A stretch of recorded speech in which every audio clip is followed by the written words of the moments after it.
The Diary of a Wimpy Kid Killer. Violence. A former BC actor who shot and killed his own mother has been sentenced to life in prison. Delusions. And he also What do you mean delusions? Has been sentenced to life in prison.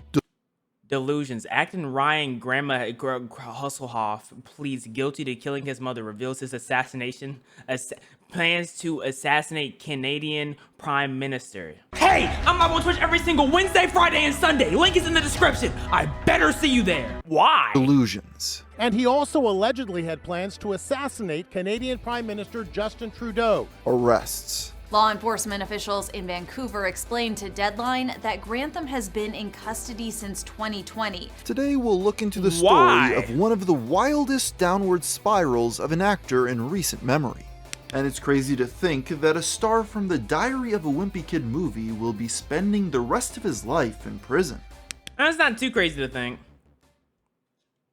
Diary of a Wimpy Kid is an American children's book series created by Jeff Kinney. It follows the life of Greg Heffley and it was top tier. Anytime we had a book fair at the school, the one thing I knew I was gonna get was a Diary of a Wimpy Kid book and a Captain Underpants book. That was it. Like, I knew I was getting those books. Sometimes I wouldn't even read them. Sometimes, like, the Diary of Wimpy Kids books were like a flex to a certain extent. Like, it would be like, who can get the most of the Diary of Wimpy Kid books? If you had a book that no one else had, it was like a rare Pokemon card. It was a crazy time. and his attempts to make the most out of his middle school experience. The story originally began online, with daily entries posted on the website Funbrain. Oh, so Diary of a Wimpy Kid started off like a webtoon type thing. It was kind of like a webtoon. Funbrain is crazy. I haven't heard this name in a decade. This changed in 2007 when the first printed edition hit store shelves. The novels quickly became a classroom staple for their humor and relatability, and that popularity only grew over time. By 2011, the franchise was valued at $500 million, selling over 200 million books worldwide. Naturally, this success drew interest in adapting the story to other mediums. Within months of the first installment, Kinney was flooded by calls from Hollywood. They pitched a myriad of ideas, including mixed animation and puppetry. Eventually, he landed on 20th Century Fox, who suggested a straightforward live-action movie. The cartoonist agreed as work on the screenplay began. Speaking of live action, is the One Piece live action good? I don't even remember the Diary of a Wimpy Kid live action though. I don't remember it, but it's mid. Interesting. The film was released on March 19th, 2010.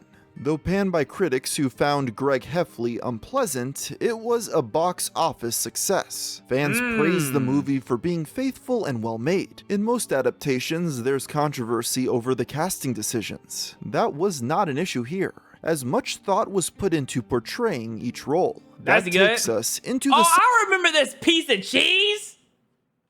I remember this! The most iconic piece of cheese in television history. Besides every single piece of cheese that Jerry touched. Besides that, this is the most iconic piece of cheese in history. Subject of today's story. Throughout the first book, Greg's middle school organizes a play based on The Wizard of Oz. But because so many kids auditioned, some were forced to replace background objects. One such student is Rodney James, who is relegated to playing a shrub. Though Rodney's a minor character, he's necessary to the plot. During a rehearsal, another boy trips over the shrub and chips a tooth. This convinces the school to cut armholes for the trees, That's a tragic. privilege that Greg abuses. This role, while small, secured his inclusion in the film, and that meant they had to find someone able to portray the character on the silver screen. Okay. Enter Ryan Grantham, a child actor from British Columbia. Ryan's career began at Ew. Ryan Grantham, a child actor from British Columbia. Ryan's career began at a very young age. He filmed his first role in 2007 when he was just 9. By 2010, the adolescent appeared in over a dozen different productions. With the help of his mother, Barb... Wait, your first film was when you were 9, and by the time you were 10, you were in a dozen? I would have killed my mom too.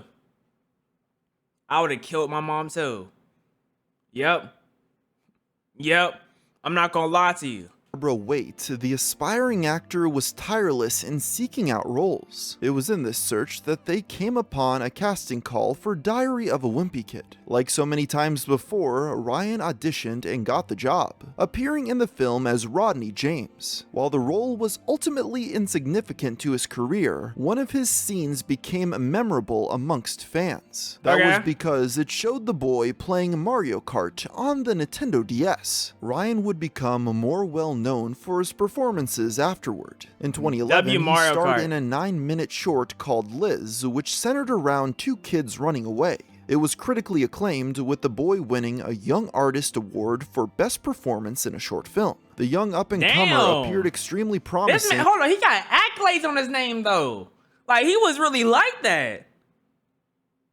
I already killed my mother too. And almost destined for great things. He went on to make appearances in Supernatural and iZombie, but looking at his filmography, it's clear over time he began to lose interest. There's a gap between 2016 where he abruptly stopped acting for 3 years, and following his appearance on Riverdale in 2019, he seemingly retired for good. While he appeared to have a promising life ahead of him on the screen, little did the world know about the mental turmoil occurring in the young man's brain. We'll learn more about this after a brief word from our sponsor. What? Let's be honest, most people's bedrooms are pretty generic at night. At most they'll have a boring little light plugged into the wall, but that doesn't have to be the case thanks to Galaxy lamps. Enter the Galaxy Projector 2.0. This futuristic device fills your space with mesmerizing spotlights. Boot up the app for a customizable experience and you'll be immersed in an alternate universe of constellations, nebula, and crashing ocean waves. All you have to do is unbox it, plug its nebula experience, and you're pressing the buttons, but the thing in the background isn't chasing. You'll be immersed in an alternate universe of like it's literally not changing. Constellations, nebula. Like every time you pressed it, nothing changed. It didn't change. What? Crashing ocean waves. All you have to do is unbox it, plug it in, and the night sky will be indoors. And there's never been a better time to explore outer space from the comfort of your home than... So to get this deal before it's... GalaxyLamps.com/TG in the film, you'll be in the description. Grantham will be in the description down below. While Ryan Grantham could have gone on to pursue more film roles, as time went on, he began to question if that's what he truly wanted to do. At the age of 21, the young man sought more out of life. He enrolled in Simon Fraser University while staying home with his mother. It seemed optimistic at first, but as time went on, the man struggled to keep up. And to make matters worse, his mom was then diagnosed with cancer. This led Ryan to fall into a deep depression. So you shot her? As he turned to drugs and alcohol to numb the pain. It was in this state that he began keeping his very own diary to express his shame and anger at the world. The journal details his depression, academic troubles, and disgust with foreign exchange students. In one entry,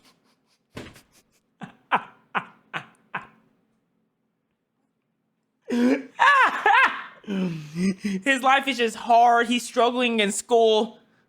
Let's tinkle a little bit of racism. He praises Todd Phillips, the Joker, for portraying the quote-unquote way society hits the other, as well as those with mental illness. This disillusionment eventually turned homicidal as he fantasized about murder. He began using the dark web to obtain otherwise banned videos of ultraviolence, and he later wrote, "I have feelings about being a serial killer rather than a mass murderer." And the difference is the serial killer doesn't do a bunch at once. He's killing every once in a while. He sprinkles a little murder, sprinkle a little murder here, a little murder there, and a little murder here. Is that the difference? The spring of 2020, Ryan stopped attending classes. The now dropout loner instead began planning a mass shooting at his former university. You just said you didn't want to be a mass shooter, a mass murderer. You just contradicted yourself. As far as to scope out the campus, sitting in his car with a shotgun. Ryan also considered attacking the famous Lion Gates Bridge. He contemplated climbing onto its towers and throwing Molotovs before shooting people. But the plan he settled on was assassinating Prime Minister Justin Trudeau. What is to this him, man's thought Trudeau process? was the most important person in Canada, as he fixated on the potential fame. Throughout March, Ryan became more and more What? convinced that this is what he needed to do. But the 20-some-year-old man couldn't bear the idea of forcing his mother to live with such guilt. Because of this, Ryan began plotting to murder her. In a video filmed days before the month's end, he walked through the steps using a GoPro. He even discreetly approaches Barbara with a gun to mime what he was going to do. This was just one instance of many, as Ryan struggled to pull the trigger. That is, until March 31st, 2020. On that day, his 64-year-old mother was focused on playing the piano. Ryan realized this was the perfect opportunity, as she would be too distracted to notice what he was doing. He's 60, she's 64. She's old anyway. She would have been distracted by anything. You could have done it while she was watching TV. Okay, bro.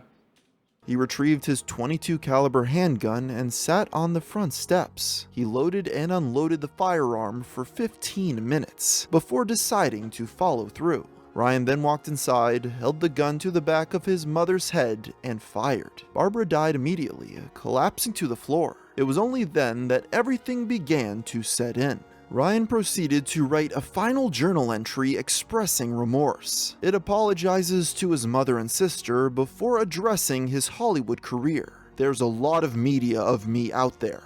Film and TV. There is. Hundreds of hours of me that can be viewed and dissected. No Okay. one will understand. Then, Ryan used the GoPro to film a second video. Yes, no one's gonna explain if you don't understand if you don't explain shit. I literally, you explain nothing. Okay, buddy. In this 4-minute long recording, he documents the crime scene before confessing, "I just killed my mom. I shot the only person who loved me in the back of the head." He then looked at the camera in the mirror to state, "You thought you were so tough?" Afterward, Ryan strangely attempted to relax. He left home to withdraw cash before purchasing beer and marijuana. Upon returning, he spent the next 3 hours watching Netflix. He'd spend one last night in the home, covering his mother's corpse in a blanket before going to bed. The next morning, he printed He shot his mom, got beer, and watched Netflix beside his mom's dead carcass. out directions to Trudeau's cottage in Ottawa. Ryan loaded his car with 3 guns, ammunition, a dozen Molotovs, and camping supplies. Before leaving, he lit candles around Barbara's body and hung a rosary over the piano.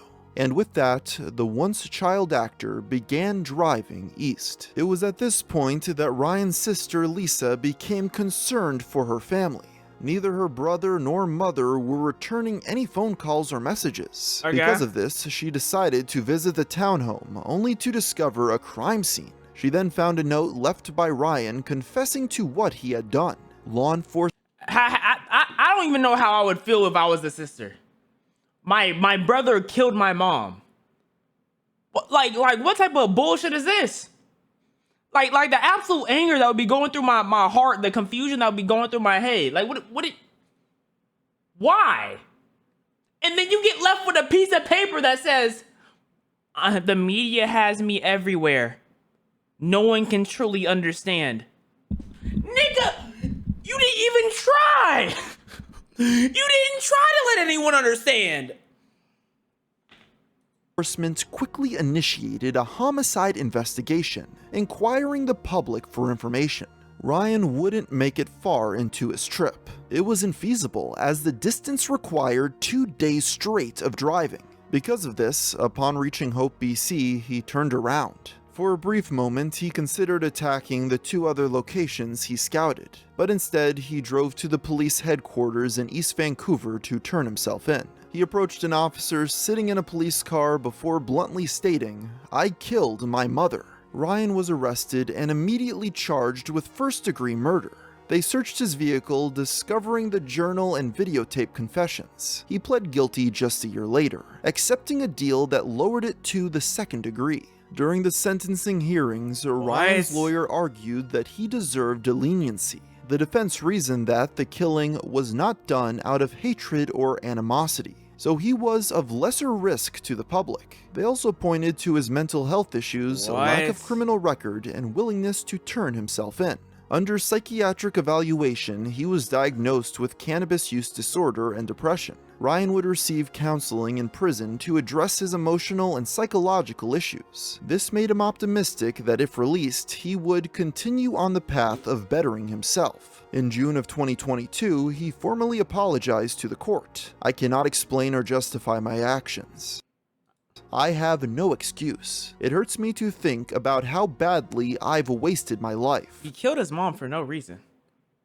Like, we quite literally didn't get a single form of explanation. The nigga murked his mom and then nothing.